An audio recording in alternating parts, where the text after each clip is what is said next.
नमस्कार दोस्तों, आज हम सामान्य ज्ञान लूसेंट के बारे में बताएंगे आपको।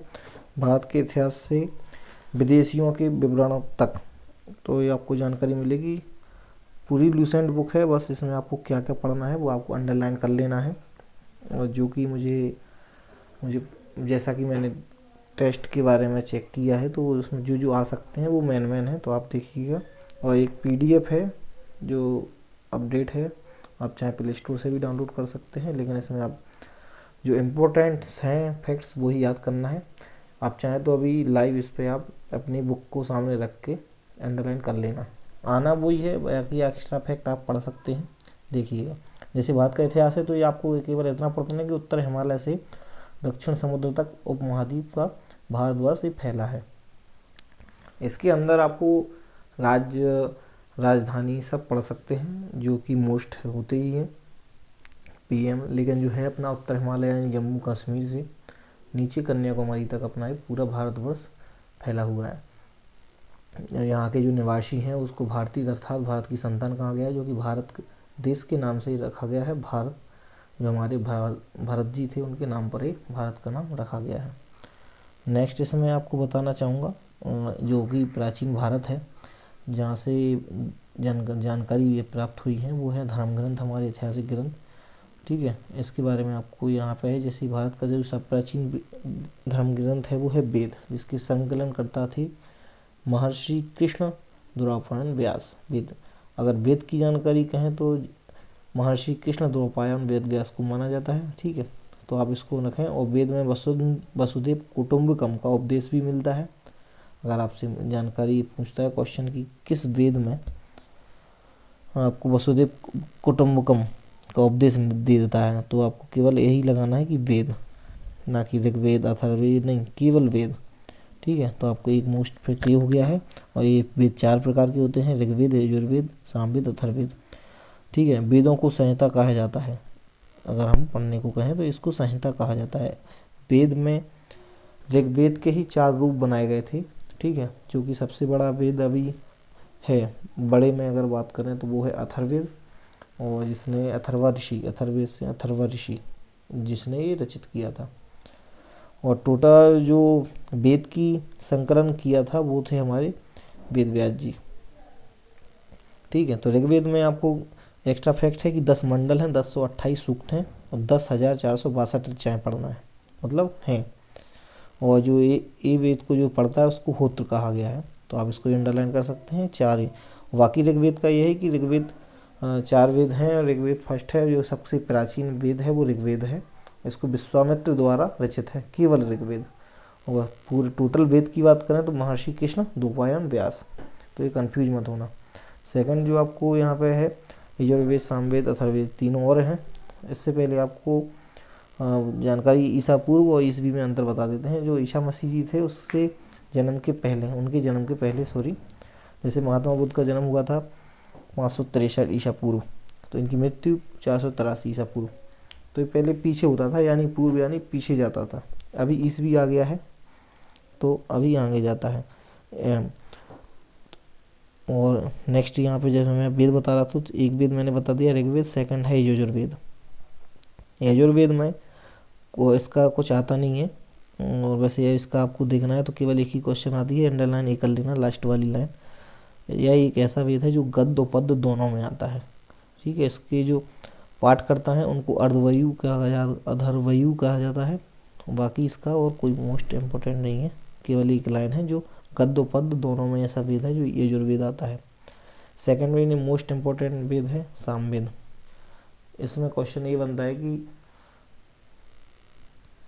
संगीत सबसे जो संगीत जिसमें पाया जाता है वो कौन सा वेद है, तो सामवेद। इसको एक लाइन है या पढ़िएगा, इसे भारतीय संगीत का जनक कहा जाता है। जो संगीत की पूरी जानकारी सामवेद में आपको मिल जाएगी।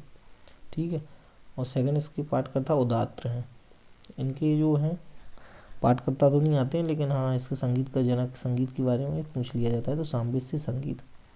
अथर्ववेद यानी अथर्वा द्वारा लिखा है, ऋषि जादू टोने जो भी अभी भारत कलयुग में जो हो रहा है वो सब इसके बारे में अथर्ववेद में इसकी जानकारी मिलती है। कोई भी भगवान की जानकारी पूछे कि गणेश जी का या मूल मंत्र कहाँ से लिया गया है, तो वो सब ऋग्वेद में मिलेंगे आपको। ठीक है, अगर भगवान से संबंधित कोई भी मंत्र, उच्चारण, श्लोक आते हैं वो सब ऋग्वेद में मिलेंगे।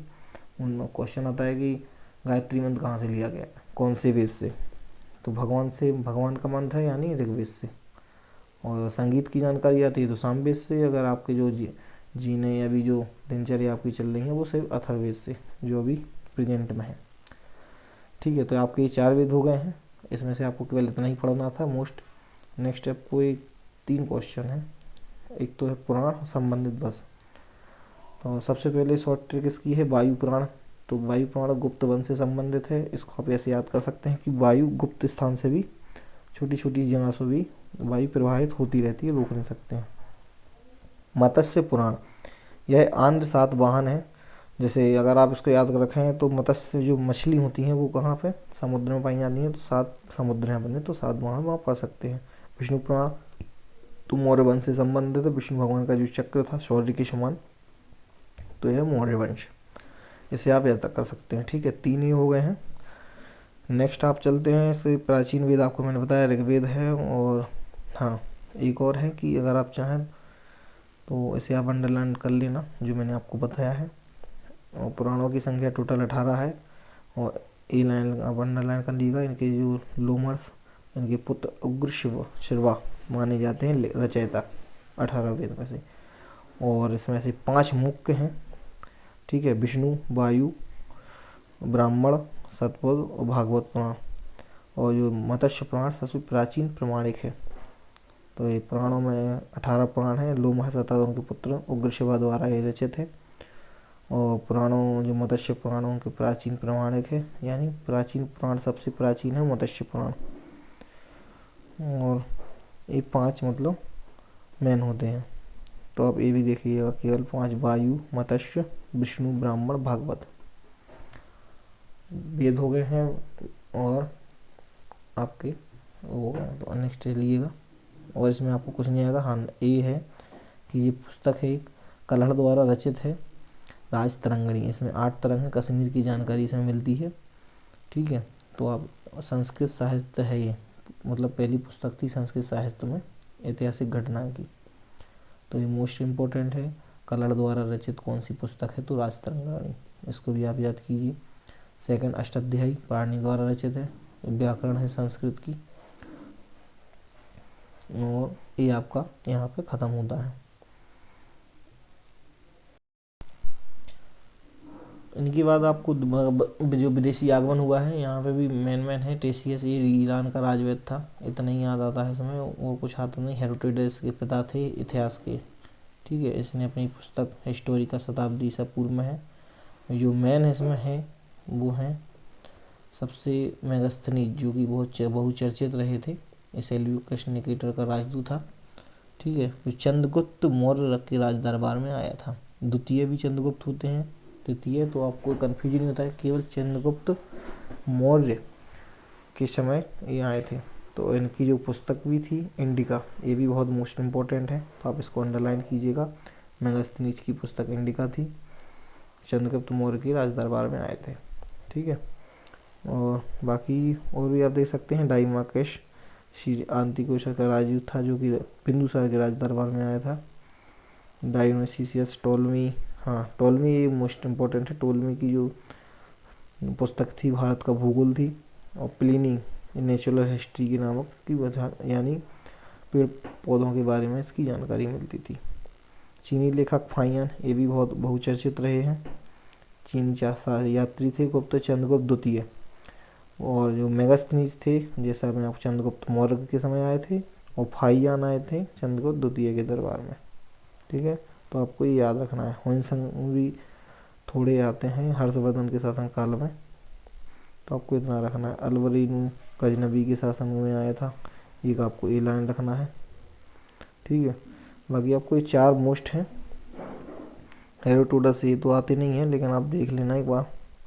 नेक्स्ट है मेगास्थनीज, जिनकी पुस्तक थी इंडिका, चंद्रगुप्त मौर्य के समय में आए थे। ठीक है, सेकंड आपको प्लिनी की नेचुरल हिस्ट्री बुक हुई। टोलमी की भारत भूगोल हुई। और थर्ड जो फाहियान है, वो चंद्रगुप्त द्वितीय के दरबार में आए थे, एक क्वेश्चन पूछा जाता है। वो इंसान हर्षवर्धन के शासनकाल में। और अलबरूनी गजनबी, ये 5 क्वेश्चन है जो कि आपको लेखकों के बारे में जानकारी दी जाती है। नेक्स्ट पार्ट में आपको और मिल जाएगा।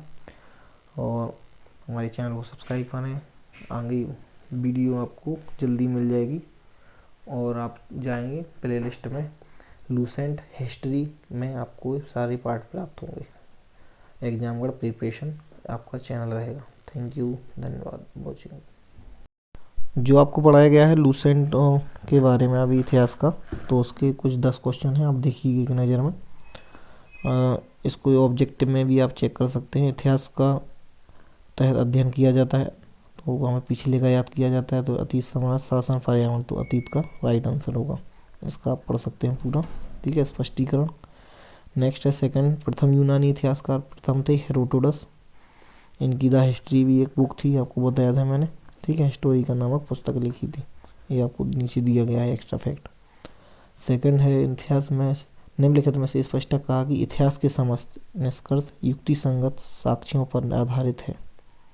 एक किसने कहा था? थ्यूसाइडिस ने कहा था कि जो इतिहास के समस्त निष्कर्ष हैं वो युक्ति संगत साक्ष्यों पर आधारित होते हैं।